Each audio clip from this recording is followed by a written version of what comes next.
Hi everyone, this is daveac and this is my vblog 201 for Friday the 25th of May 2012. And yes, remember your Douglas Adams? It's Towel Day. Oh, put it back there, David. Yes, happy Towel Day to you. And we've got an awful lot to cover. And apologies straight off the bat, I haven't got round. Well, I've started watching the Dark Shadows. You can see the covers off there, but I haven't got enough into it to actually talk about it. I'm sorry.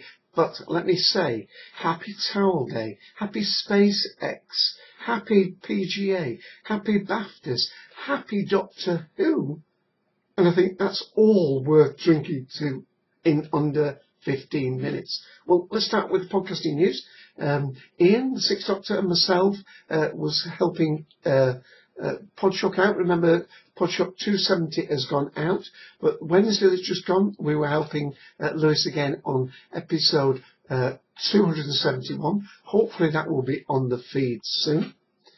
With Podshock, we've also been busy. On the Sunday that's just gone, we talked on the collective about other Doctor Who podcasts. Yes, we asked people to tell the collective which other podcasts that are either wholly about, mostly about, or partly and occasionally about Doctor Who. So we had a good episode 151 on Sunday the 20th. Hope you will give that a listen. It's up on the feeds, up on the iTunes, up on cultdom.com. And on Wednesday, we put up the interview that we did a short while ago with Ian's friend from New Zealand, John Predle.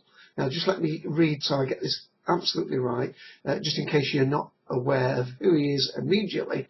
He is the author of Time Link, Books 1 and 2. That's the unofficial and unauthorised guide to the continuity of Doctor Who. One deals with the classic series, and then the other book deals from 2005 onwards. He's also the creator, researcher, and one of the writers for Broadcast, the Broadcast website. Now, this website is expecting to be, and is rapidly becoming so, a comprehensive online guide to the foreign air dates and worldwide transmissions of Doctor Who, anywhere in the world when it first transmitted. And of course, it's not just John doing it. He would be the first to admit that there's a number of other people doing sterling work on that, and they do want your support. Okay, so that interview went up on Wednesday on our feeds now. Hope you will give that a listen. And on Sunday, that's the 27th of May, Ian will be leading the topic this time, and we're covering The Misfits Series 3. So I hope you'll listen to that. If possible, come and join us. We do these live on TalkShoe ID 54821, and it starts at 2 p.m. Eastern Daylight Time. But let me talk about some of the things. Well, of course, Towel Day, of course, is in celebration of Douglas Adams. It's an annual celebration as a tribute to the late author Douglas Adams, who died in 2001, would you believe now? So really sad, but also great to celebrate it. It's also a day when a landmark day in space travel, when the first commercial capsule rendezvoused with the space station. You know, this is SpaceX and Dragon, and there's been on the Cult Collective, people have been putting up links to the sort of debriefing following that. So that is really a momentous thing, as it opens up possibly a new era in space travel. There's also other things. One of the things I've got later on tonight is I'm hoping on BBC Two to watch the highlights of the golf at Wentworth. Rory McIlroy, I won't give any real news away, but he doesn't seem to be doing quite so well. So unfortunately the BBC have not been showing the first couple of rounds live. Hopefully over the weekend, Saturday and Sunday, they'll be showing the third and fourth round in more content. But I will have to watch the highlights. Of course, on Monday, the French Open tennis starts, golf and tennis being the two sports that I really do follow. Major change there. And the BBC, of course, they're trying to make savings with their money. One of the savings they made is that they don't have exclusive rights now to Formula One racing that is shared. But although they had managed to secure the rights to Wimbledon until 2017, just a day after that, it was announced that they'd lost the rights to the French Open, and the French is going to be shown, tennis is going to be shown on ITV and also ITV4. Now, in some ways, that's not too bad for me, because up to recently I had Eurosport. But having now gone to fibre optics and the extra cost of that, I've actually stopped my TV over the internet, and therefore I've lost Eurosport, and that was where I watched all my Australian tennis and French tennis and so on. So in one way I'm pleased that at least we're going to have more of that on TV. We've also got on Sunday, not sport related, but we've got BAFTAs, and of course Stephen Moffat is up for a special award. That's not spoilerish, it's already been announced that he will be receiving this special award, and his first reaction was, blimey, didn't know I was ill. The hint, of course, being that usually these awards are given towards the end of a person's career. Well, of course, we hope that Stephen Moffat has got a long way to go, especially as I also just read that his Sherlock series won one of the awards on the FreeSat. FreeSat's one of the rivals to Sky. It's where you could have a box, but it only gets you the free-to-air channels. And the audience award for drama went to Sherlock. So really exciting time. Oh, and I did mention Doctor Who, didn't I? Yes, there's been a lovely little piece of news, and that is, let me get the little link up. There's been a little short called Going for Gold. And I won't say who it features, but a returning enemy. Yes, this was part of the competition. They did one last year. This is a competition between young people and schools to write a little short sketch, and the Doctor and Amy Pond in it. And it was a primary school not too far from me in one sense. The winning entry to the script, called Good as Gold, was revealed as Ashdean Primary School in Wimslow, and 3 of the girls from there wrote it, and I've watched it. It's only lasts about how long does it last?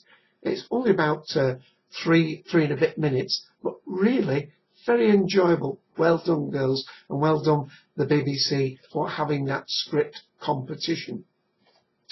Now, as I said, one of the reasons why I haven't been able to get round to watching much of the dark shadows is that on Saturday, also Mike Mandlethorpe and myself are going to be interviewing the editors of this book, and it's arrived. Yes, The Mythological Dimensions of Neil Gaiman, edited by Anthony Burge, Jessica Burke, Christian Larson, and Mike and myself are going to be interviewing them tomorrow, so I'm reading up on that. I'm also, as well as reading that, I'm reading Neil Gaiman's Neverwhere. And by the way, I am really enjoying his style of writing. I haven't read much of his in the past, and I want to just read a little passage. I think I've got time. Do have to fit the wine in, of course, at the end. So let me try and read a little bit of this. Now, it's not giving away the plot too much, but let's just say that the story takes place in London, but there are 2 Londons. There's what we would consider the real world London, and then there's an undercity. And the main person in the story is Richard, and he's being guided presently by 2 characters from the underworld. It's dark, and they're about to cross the river, about to cross over a bridge. And this will give you an idea, if you haven't any idea of his style, hopefully, anyway. With each step they took, the light of the candle became dimmer. He realised the same thing was happening to the woman's torch. It felt not so much that the lights were being turned down, but as if the darkness was being turned up. Richard blinked and opened his eyes on nothing but darkness, complete and utter. Sounds. A rustling, a squirming. Richard blinked, blinded by the night. The sounds were nastier, hungrier. Richard imagined he could hear voices, a horde of huge, misshapen trolls beneath the bridge. Something slithered past them in the dark. "What's that?" he squeaked. Squeaked Anastasia. Her hand was still shaking in his. "Hush," whispered the other woman. "Don't attract their attention." "What's happening?" whispered Richard. "Darkness is happening. Night is happening. All the nightmares that have come out when the sun goes down, since cave times, when we huddle together in fear for our safety and for warmth, are happening now. Now," she told them, "now is the time to be afraid of the dark." Richard knew that something was about to creep over his face. He closed his eyes. It made no difference what he saw or felt. The night was complete. It was then that the hallucinations started. So, as you can see, I'm really gripped with this Neil Gaiman's book, and along with the mythological dimensions, I'm rather busy at the moment. So, all that reading has made me thirsty. Isn't it a piece of luck that I have some wine to hand? Now, it's been, this is me in summer gear. We've had 2 really nice days. It's been getting up to around 80 degrees. That's, we're in centigrade, so it's getting to about 27 degrees centigrade, up towards 80 Fahrenheit, even in lovely Manchester.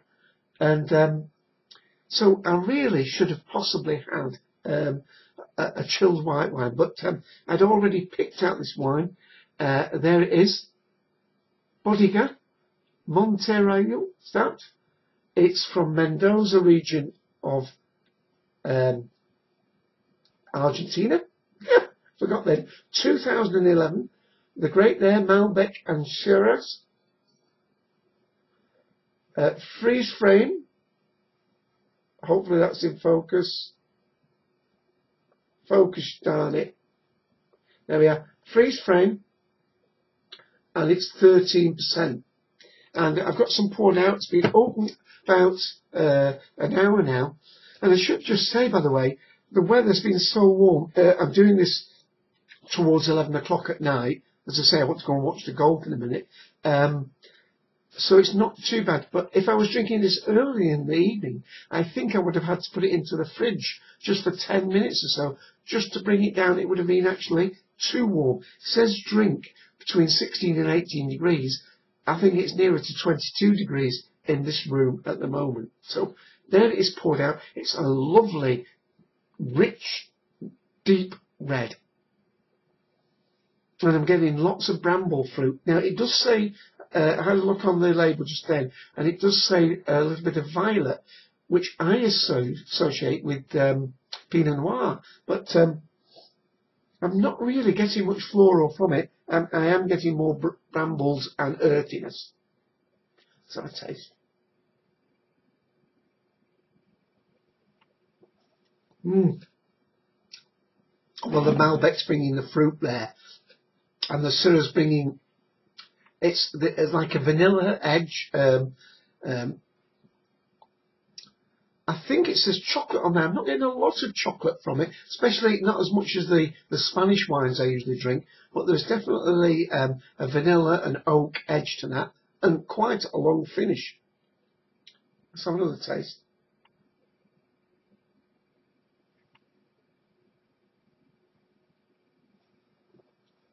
Very nice. I should say, by the way, this is a Tesco wine. Normally £10, reduced £5. So that's normally $16, and I only paid $8 for it. So that is really one to look out for, and it certainly gets a recommendation from me. So, gosh, my time's nearly up. Just one thing to mention. One of the reasons that I'm late, I've been watching Have I Got News for You. It's been an absolute great one, so look out for it. And they had William Shatner in the chair doing it. Absolutely fantastic that was. So take a look out for it, and I will be back next week. So thank you for watching. Bye-bye.